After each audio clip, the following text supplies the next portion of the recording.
அனைவருக்கும் வணக்கம். நான் உங்கள் நெடுமாறன் ராஜாங்கம். இந்த வாரம் திரைக்கு வந்திருக்கக்கூடிய நந்தன் திரைப்படத்தை பத்தி தான் இன்னைக்கு நம்ம வந்து பார்க்க போறோம். நந்தன் நான் சாதாரணமா ரிவ்யூ பண்ண எனக்கு விருப்பம் இல்லை. ஏன் அப்படின்னு சொல்லிட்டு பார்த்தோம்னா, நந்தன் படம் எனக்குள்ள பல கேள்விகள் வந்து உருவாச்சு. முதல்ல மிகப்பெரிய நன்றி ஈரா சரவணன் அவர்களுக்கு, இந்த படத்துடைய இயக்குனர் அண்ட் ப்ரொடியூசர். ஸோ அவருக்கு வந்து மிகப்பெரிய ஒரு நன்றியை வந்து நான் தெரிவிச்சுக்கிறேன்.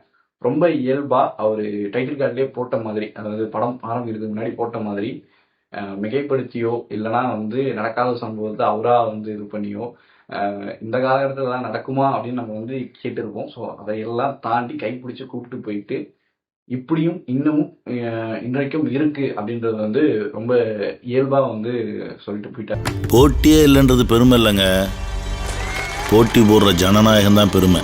அப்புறம் என்ன அளவுக்கு நிக்கிறான் அவன்? ஜெயிக்க தான். எனக்கு ஆக்சுவலாக ஊர் பேர் ஞாபகம் இல்லை, படத்தில் பார்த்த அந்த ஊர் பேர் ஞாபகம் இல்லை. தேனி மாவட்டத்தை சார்ந்ததுன்னு நினைக்கிறேன். மேபி அந்த ஊர் பேர் எனக்கு சரியா ஞாபகம் இல்லை.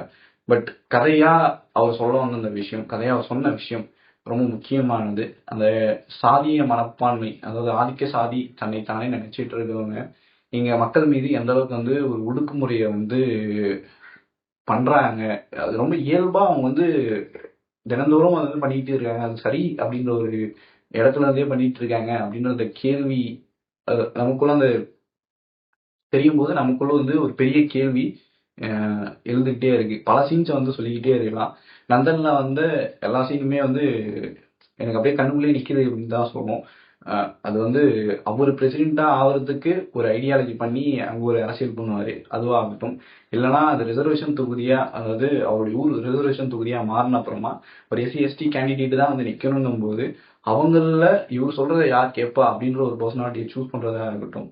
ஒரு வெள்ளை வேட்டி வெள்ளை சட்டை போட்டதுக்காக வந்து பார்த்தீங்கன்னா அவர் அலைய விடுறதாகட்டும், இல்லை ஆஃபீஸ்க்கு வந்து அவர் வெயிட் பண்ண வச்சு அந்த கிளர்க்கு வந்து சொல்லுவாப்புல இவன்லாம் ஒரு ஆளுன்னு சொல்லிட்டு இவன் நம்பரை நான் சேவ் பண்ணுமா அப்படின்னு சொல்றதாகட்டும், இல்லை அந்த பிரசிடென்ட் சேர்லேயே கூட உட்கார வைக்காம நீ போயிட்டு வேறப்ப போய் பாரு அதை யாரை பார்க்கறது அப்படின்னு சொல்ற அந்த விஷயமாகட்டும். இல்லை அதை தாண்டி வந்து பத்திரிகையில இவருடைய பேர், அதாவது அந்த ஊர்ல பெரிய மனுஷன் பிரசிடென்டா இதுக்கு முன்னாடி இருந்தவர் வந்து பார்த்தீங்கன்னா பத்திரிகையில் அவருடைய பேர் 4வது இடத்துல போட்டதுக்காக அவங்க சொந்தக்காரர் முன்னாடி அசிங்கப்படுத்தணும் அப்படின்றதுக்காக சசிகுமார் அந்த கேரக்டர் வந்து கூப்பிட்டுட்டு வந்து உட்கார வச்சு அவங்களுக்கு சமமா சாப்பிட சொல்லி, நான் இது வரைக்கும் முன்னாடி எப்படி சாப்பிட்டுருக்கேன் அப்படின்னு சொல்லிட்டு இவரையுமே அது புரியாம அவரை சாப்பிட வச்சு அவங்கள அசிங்கப்படுத்துறதுக்கான வேலையா இதை வந்து பண்றேன். ஒரு மனுஷன் சமமா உட்காந்து சாப்பிட்டா அசிங்கம்ன்ற அளவுக்கு வந்து இந்த நில மைண்ட் செட் வந்து நமக்குள்ள இருக்கு, இந்த சாதிய புத்தியில இருக்கு அப்படின்னா என்ன சொல்றதுன்னு தான் எனக்கு வார்த்தையே இல்லை. அதாண்டி பல விஷயங்களை வந்து நான் அப்படியே அடிக்கிட்டே போகலாம். ஆனால் அது எதுவுமே வந்து பார்த்தோன்னா படத்துல ரொம்ப இதுவெல்லாம் தெரியல. ரொம்ப கரெக்டாக இந்த படத்தை நீங்கள் போய் பார்க்கணும் அப்படின்னா எனக்கு சிவகார்த்தின்னு சொன்னது தான் வந்து இருந்துச்சு. ரொம்ப இயல்பாகவே இருந்துச்சு. ரொம்ப இயல்பாக எங்க சிரிப்பு, நம்ம முன்னாடி தினந்தோறும் இதை நடந்துக்கிட்டே இருக்கு. ஆனால் இதை நம்ம வந்து கடந்து போய்கிட்டே இருக்கும். இதை பற்றியான எந்த ஒரு கேள்வியோ இல்லை இதை மாற்றணும் நினைச்சதே கிடையாது, அப்படி கடந்து போய்கிட்டே இருக்குமா அப்படின்ற ஒரு கேள்வி பட முடியும் போது வரும்போது அந்த அந்த வழிதான் எனக்கு இருந்துச்சு. அதையுமே எப்படி எக்ஸ்பிரஸ் பண்றதுன்னு தெரியாம இந்த வீடியோலுமே பேசிட்டு இருக்கேன்னு நான் நினைக்கிறேன். கடைசியா படம் முடியும் போதுமே சரி, உண்மையான ஊராட்சி மன்ற தலைவர்கள் சில பேர் அவங்களுடைய வேதனையை வந்து தெரிவிக்கிறாங்க. ஸோ இதெல்லாமும் இருந்துகிட்டே இருந்துச்சு. இன்னைக்கு வந்து நம்ம கிட்ட நிறைய பேர் வந்து உடான்னு சொல்லலாம். என்ன அப்படின்னு சொல்லிட்டு பார்த்தீங்கன்னா, இப்போ யாருப்பா அப்படிலாம் கஷ்டப்படுறா, இன்னைக்கு அந்த மாதிரிலாம் எதுவும் நிலமெல்லாம் இல்லை, அவங்கலாம் வந்து ரிசர்வேஷன் அது இது கோட்டாலாம் கிடைச்சி அவங்க பாட்டு மேலே வந்துட்டாங்க, இப்போ யாரெல்லாம் கஷ்டப்படுறா அப்படின்னு சொல்லிட்டு நம்ம கிட்ட சொல்றாங்க அப்படின்னா காதல பூசுறாங்கன்னு தான் அர்த்தம். ஏன் அப்படின்னு சொல்லிட்டு பார்த்தோம்னா, இன்னைக்கும் தினந்தோறும் வந்து தலித் மக்கள் மீது நடக்கக்கூடிய வன்முறைகள் அதிகரிச்சுட்டு தான் இருக்கு. அது ஒட்டுமொத்தமா இந்தியா முழுக்க நிறைய வன்முறைகள் நடந்துட்டு தான் இருக்கு. இந்திய தமிழ்நாட்டிலுமே நடந்துட்டு தான் இருக்கு. இதெல்லாம் ஆட்சியில திராவிட முன்னேற்ற கழகம் இருந்தாலும் அந்த திராவிட முன்னேற்ற கழகத்துக்கு சமூக நீதி, மக்களுடைய இந்த சாதியெல்லாம் ஒழிப்பு தான் அவங்களுடைய முதன்மையான கோட்பாடாக இருந்தாலும் அந்த கொள்கை கோட்பாடு அப்படின்றது கடைசி அவருடைய தொண்டர்களுக்கு தெரியுமா அப்படின்றது ஒரு கேள்விக்குறி தான். அது இல்லாம என்னதான் ஒரு கட்சியை குறிப்பிட்டு நம்ம சொன்னாலுமே, இல்லை இந்த கட்சி அந்த கட்சின்னு நம்ம எந்த கட்சியை எடுத்துக்கிட்டாலுமே முற்போக்கு பேசக்கூடிய மக்கள் எல்லாரோடையுமே பர்சன்டேஜ்னு பார்த்தோன்னா ஒட்டுமொத்தமா அவங்களுடைய ரேஷியோ ரொம்ப கம்மி. மனுஷனா பார்க்கணும் அப்படின்ற நினைக்கிறவங்க ரேஷியோ ரொம்ப கம்மி. இங்க தெரிஞ்சோ தெரியாமலோ நான் வந்து இந்த சாதி இதெல்லாம் தான் நான் பெருமை, நான் இவனை இப்படிதான் நடத்துவேன் அப்படின்ற அந்த மைண்ட் செட் வந்து ரேஷியோ வந்து அதிகம். ஸோ அவங்கக்கிட்ட நம்ம வந்து என்ன பண்ணணும்னா நம்ம எஜுகேட் பண்ணி ஆகணும்.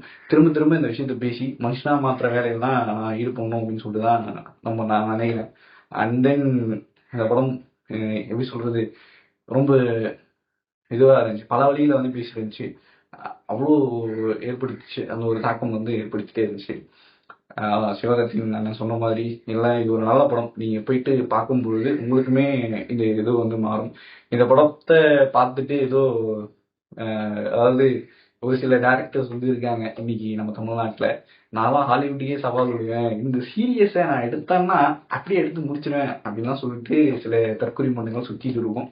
இல்லை அப்படின்னா இங்க பாத்தீங்கன்னா நம்ம செருப்பு காணாம போனோம்னா வெட்டுறது இது கோவப்பட மாட்டோமா, அந்த மாதிரி ஒரு சில இன்னும் சில தற்குறிமண்டெல்லாம் இருக்கும். இந்த மாதிரியான ஆட்கள் அதெல்லாம் நம்ம தவிர்த்துட்டு நம்ம வந்து ஆக்சுவலா நம்ம மாற வேண்டிய நேரம் அப்படின்னு சொல்லிட்டு நான் எதிர்பார்க்கிறேன். நந்தன் அந்த விஷயத்தை தான் நம்ம முன்னாடி எக்ஸ்பிரஸ் பண்ணியிருக்கு. நம்ம இதை மாற்றுவோம், அந்த மாற்றத்துக்கான ஒரு படியாக வந்து எடுத்து வைப்போம் அப்படின்னு சொல்லிட்டு தான் தோணுது. நீங்களும் போயிட்டு நந்தன் படத்தை வந்து பாருங்க, உங்களுக்கு நிச்சயமாக பிடிக்கும். அவங்களுடைய வழி நமக்கு புரிஞ்சிச்சுன்னா அடுத்ததா நம்ம இந்த மாதிரி காயப்படுத்தாம மனுஷனா மாறதுக்கு வந்து ட்ரை பண்ணுவோம் அப்படின்னு சொல்லிக்கிட்டு உங்ககிட்ட வந்து விடைபெறுகிறேன். நன்றி, வணக்கம்.